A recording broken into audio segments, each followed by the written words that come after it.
You're listening to the CyberWire Network, powered by N2K.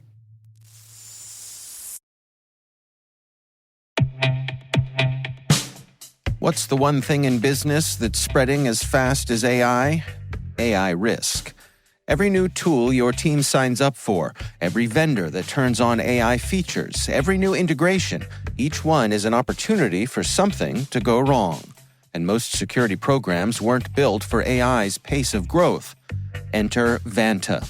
Vanta is the #1 agentic trust platform used by over 16,000 fast-moving companies like Ramp, Cursor, and Harvey to ensure they're always audit-ready. And now, Vanta is helping companies like yours watch for the risks that show up between audits across your vendors, your AI tools, and your whole environment. The Vanta agent works like a 24/7 GRC engineer in the background, finding issues, drafting fixes for you, and cutting vendor assessment time by up to 50%. Whether you're a fast-growing startup or a global enterprise, Vanta is here to help you automate your security and compliance and earn and prove trust. Get started today at vanta.com/cyber. That's VANTA.com/cyber.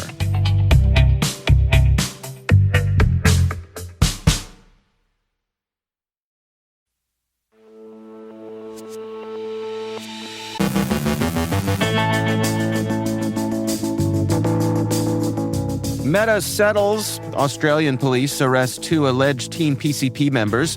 The White House moves to shore up water utility cybersecurity. ATF reports a major cyber incident. The Navy tells sailors to lock down social media. The FBI warns of a prolific Chinese hacking operation. Bill Gates sounds the alarm on AI. A purported think tank tries to influence chatbots. Attackers focus less on individual vulnerabilities and more on the vendors behind them. Our guest is Tim Springston, Principal Product Manager at Sempris, on achieving hybrid identity resilience in the age of agentic AI.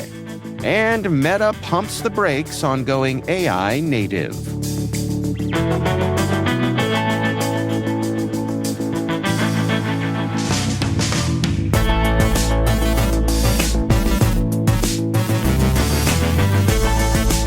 It's Thursday, August 27th, 2026. I'm Dave Bittner, and this is your CyberWire Intel Briefing.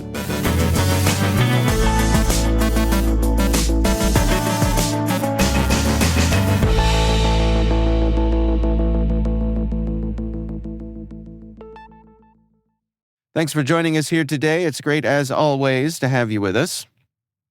Meta has agreed to pay up to $18 billion over the next decade and impose new restrictions on teenage users of Facebook and Instagram, settling claims from nearly all U.S. states that its platforms were designed to addict children and harmed their mental health. The agreement limits teens to 2 hours of daily use and blocks access from midnight to 6 a.m. without parental consent. Meta will also restrict most push notifications during school hours and strengthen protections against age-restricted content. The settlement includes about $12.7 billion in guaranteed payments, with another $5 billion contingent on Snapchat, TikTok, and YouTube adopting similar safeguards. Meta also agreed to pay $459 million to resolve privacy claims stemming from the Cambridge Analytica scandal. Meta denied wrongdoing. The settlement ends a federal trial but leaves thousands of other lawsuits pending, including claims from individuals, schools, and governments alleging social media platforms contributed to a youth mental health crisis.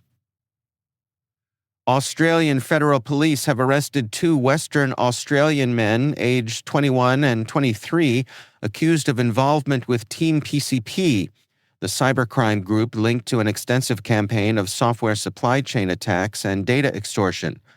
Team PCP gained prominence in late 2025 by compromising open-source software packages and using the self-propagated Shai-Hulud worm to steal developer credentials and spread malicious code into additional projects. Its campaigns included a compromise of the Light LLM AI gateway that researchers say exposed secrets from more than 2,500 organizations, as well as thousands of GitHub repositories. Krebs on Security identifies one arrested suspect as Team PCP spokesperson Reuben Thompson, based on extensive open-source research linking his online aliases to his real identity. Team PCP appears to operate less like a traditional criminal organization and more like a loose community of collaborating hackers. The two defendants face a combined 14 cybercrime offenses. Researchers say Team PCP's attacks also help push GitHub and other software ecosystems to strengthen supply chain security. Politico reports the Trump administration is preparing a program offering free cybersecurity services to vulnerable U.S. water utilities, following a surge of attacks that officials suspect may be linked to Iran. Led by the Office of the National Cyber Director, the initiative is expected to begin as a proof of concept in Texas before potentially expanding to other states. Utilities will receive services including network vulnerability scanning, with private cybersecurity companies reportedly helping provide the assistance. The effort comes as water systems in at least a dozen states have faced attacks affecting IT and operational technology, sometimes forcing operators to use manual controls. Federal agencies recently warned of a significant increase in attacks targeting programmable logic controllers at water and wastewater facilities. The administration has not formally attributed the campaign to Iran. The Bureau of Alcohol, Tobacco, Firearms, and Explosives says hackers breached a standalone computer system containing information about targets of ATF investigations.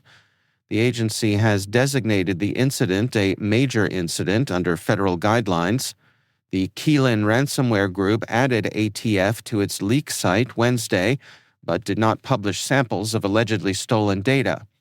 ATF says the compromised system was isolated from its case management, laboratory, and e-forms systems and was quickly shut down after the breach was discovered. Officials say the attack did not affect the agency's operations. The Justice Department is investigating, while ATF has begun forensic and incident response work. Keelan remains a prolific ransomware operation, with researchers ranking it as the second most active ransomware group in July, with 127 reported attacks. The U.S. Navy is warning its entire workforce, roughly 608,000 active duty personnel, reservists, and civilian employees, to tighten their social media security amid what it describes as a coordinated intelligence gathering campaign by adversaries.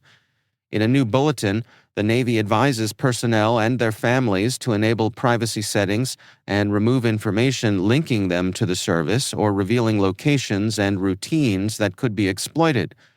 Personnel are also being told to report suspicious activity, including surveillance of installations, drones near bases, questions about ship movements, being followed off base, and fake social media accounts impersonating sailors. The warning comes amid the U.S.-Israeli military campaign against Iran. While some commenters have questioned its timing, the Navy says adversaries are attempting to gather intelligence, test defenses, disrupt operations, and intimidate personnel.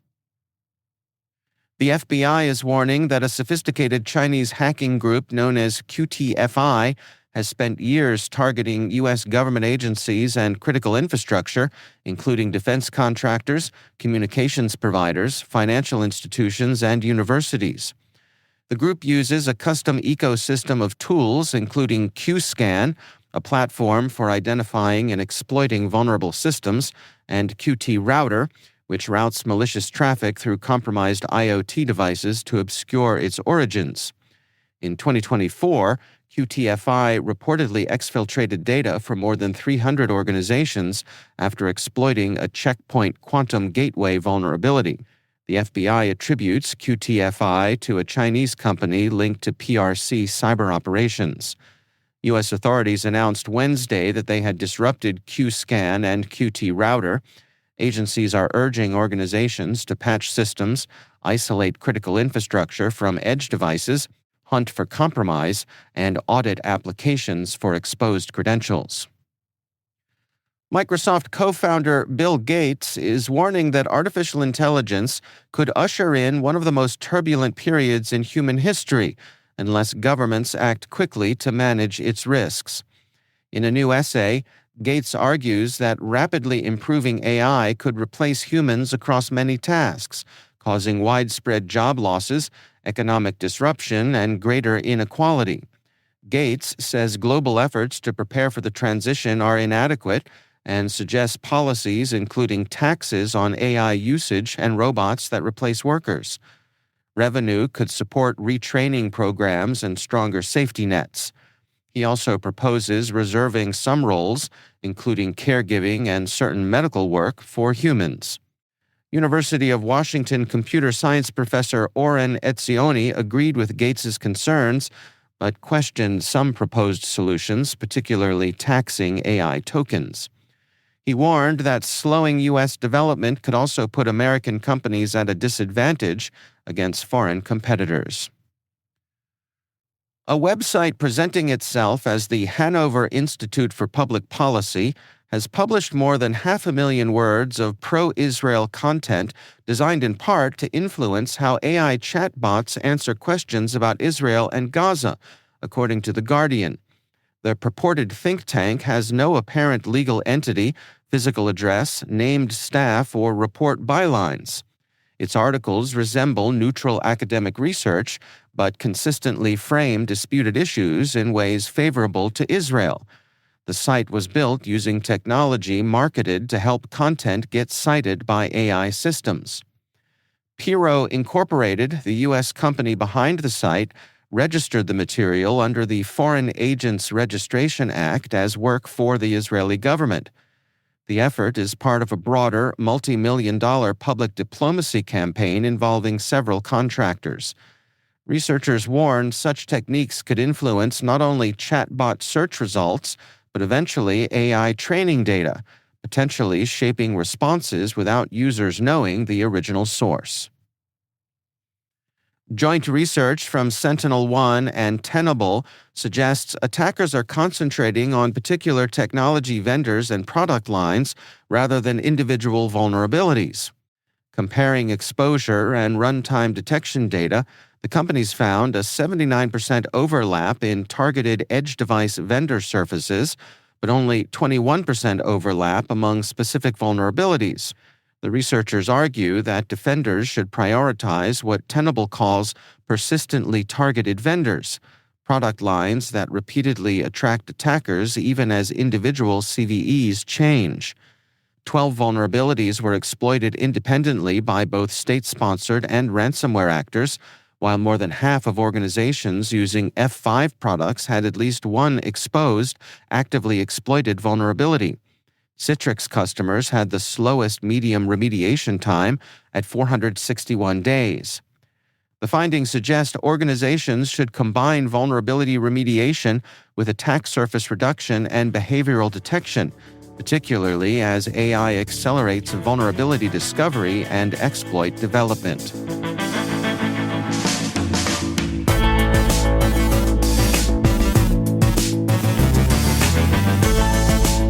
Coming up after the break, my conversation with Tim Springston, Principal Product Manager at Sempris, on achieving hybrid identity resilience in the age of agentic AI. And Meta pumps the brakes on going AI native. Stay with us.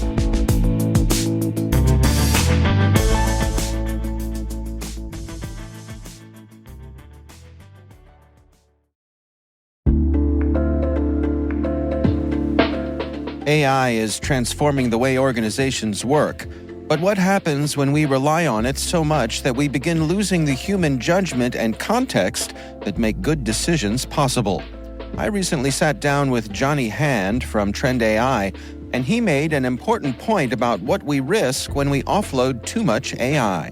We risk our most valuable resource, which is our human context, our creativity, our ability to understand contextually, like in the environment, those things. Those are really hard challenges for AI to tackle. If you're trying to separate AI hype from operational reality, I think you'll really enjoy this conversation. Listen now at explore.thecyberwire.com/trendai.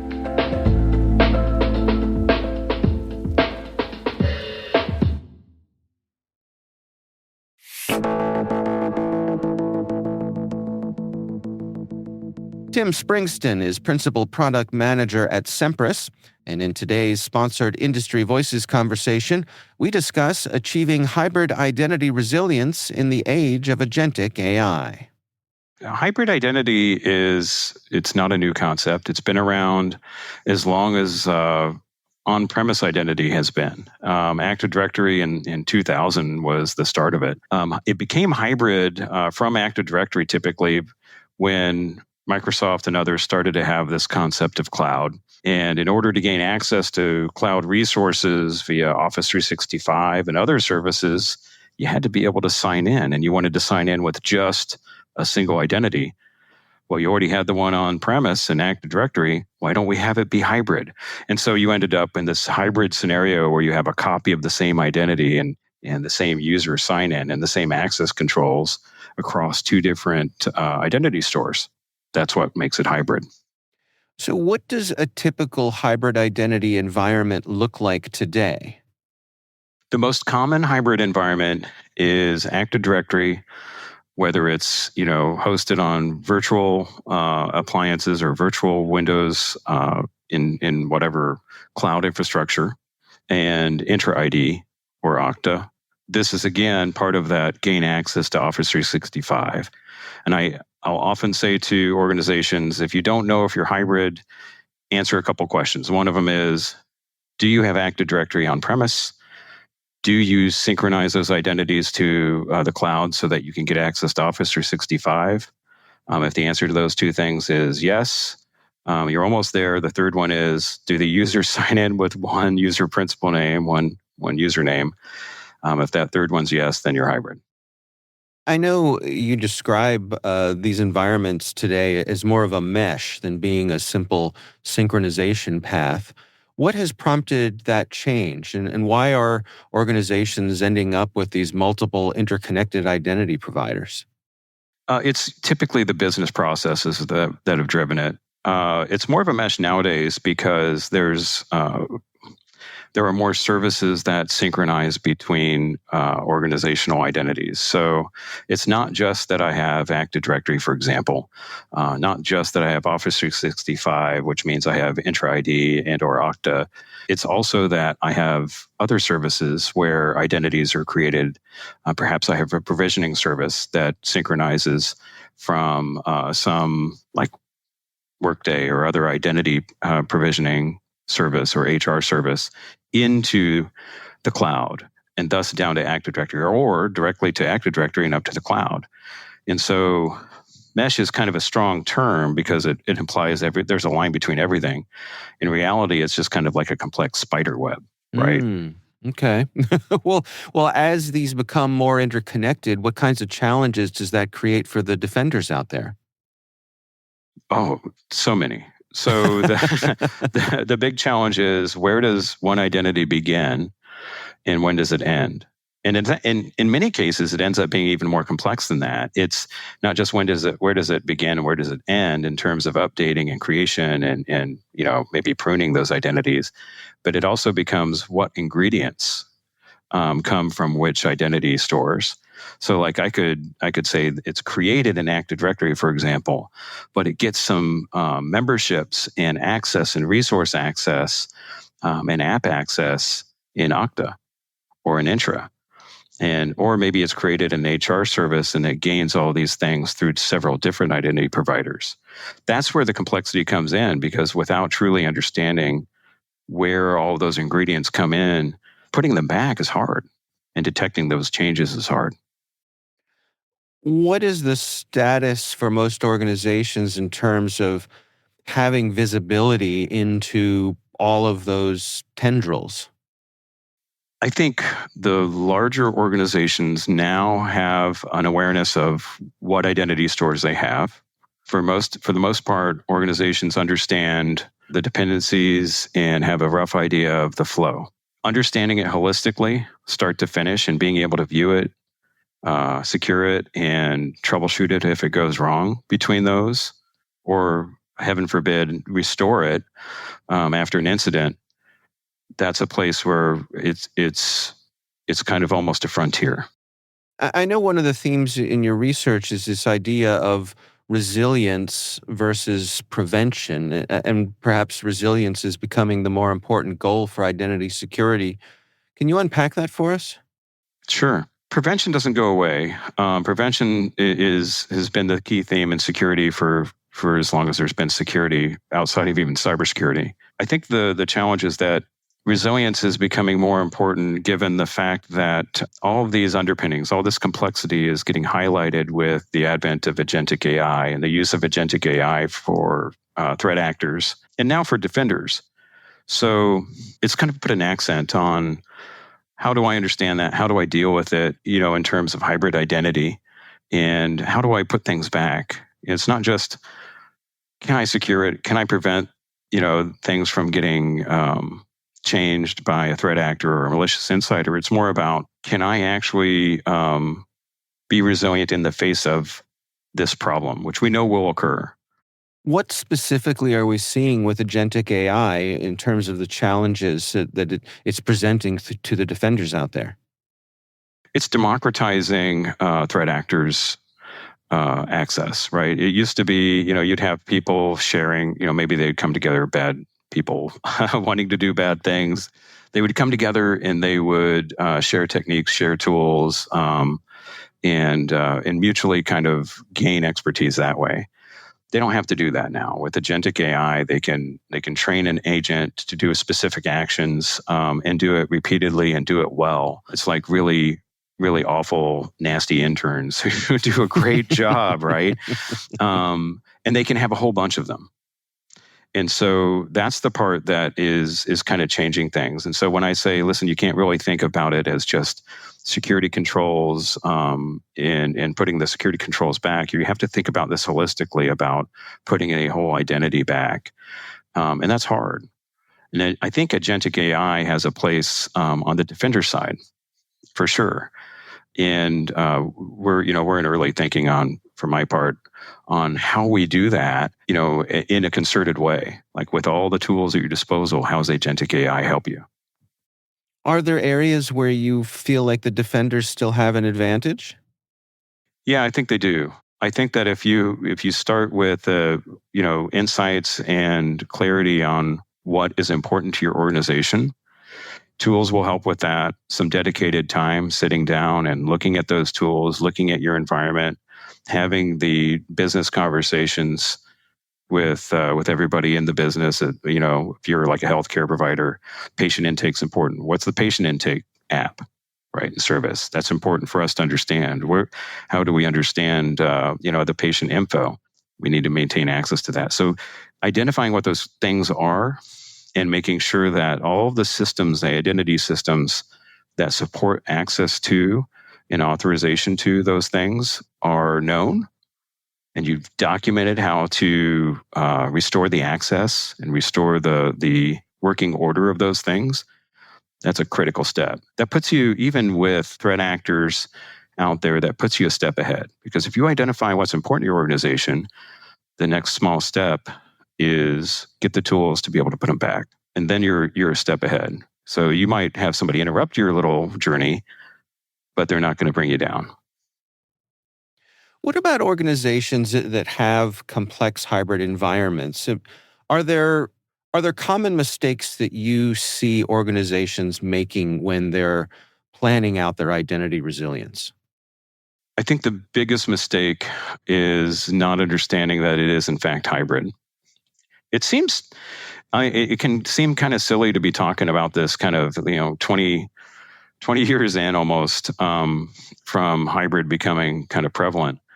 But it is actually kind of a big deal, is understanding where the source of truth for an identity begins, and then further understanding what you can do without the source of authority. A lot of this is just understanding where are we granting controls and what's important to our organization. It kind of boils down to that. And that clarity piece is the biggest issue. The next one I would say, outside of gaining clarity about what's important to the business and having the tools to put it back, is being ready for an incident. That's the number one, I would say. Incidents are going to happen, accidental or otherwise.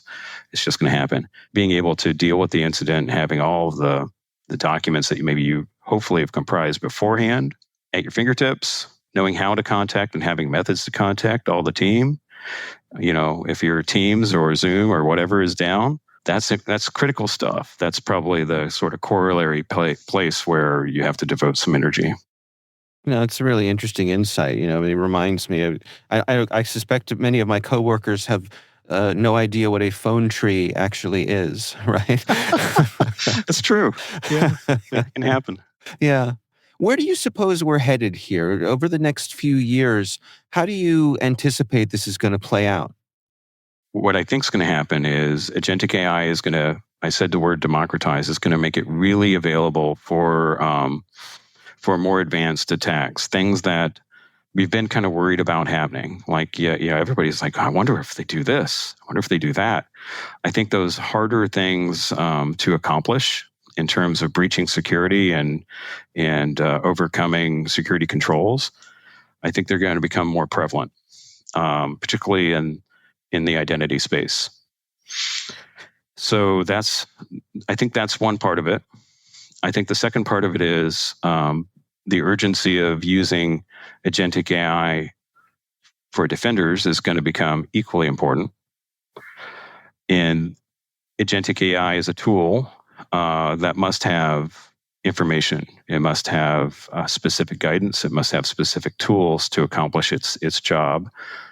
And having clarity of what's important to the organization to tell the agentic AI what to defend, and having the tools to actually defend and put things back is what's going to be the added piece. So I think this layer of agentic AI it's almost like Rock'em Sock'em Robots. If you remember that game. Where Oh, yeah.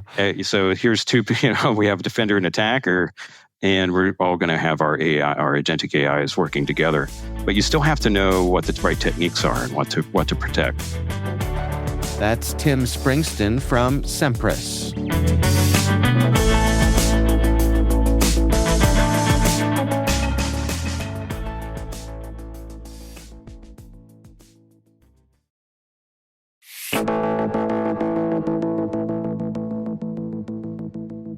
And finally, Meta spent part of this year exploring just how AI native it could become, and how many humans might become optional along the way. Reuters reports that Project OT, short for Organizational Transformation, considered shrinking some teams by as much as 60%, while AI agents took over much of their daily work. One round of layoffs followed in May, but CEO Mark Zuckerberg reportedly canceled a planned second round. The rethink came amid questions about whether the promised productivity gains were actually materializing. Internal data reportedly showed code changes soaring, while user-facing improvements rose much more modestly. More concerning, AI agents were linked internally to a 40% increase in major technical and security incidents, with employees spending considerably more time cleaning up afterward. By July, Zuckerberg acknowledged that agentic development hadn't accelerated as expected. Apparently, becoming AI native still requires a fair number of native humans.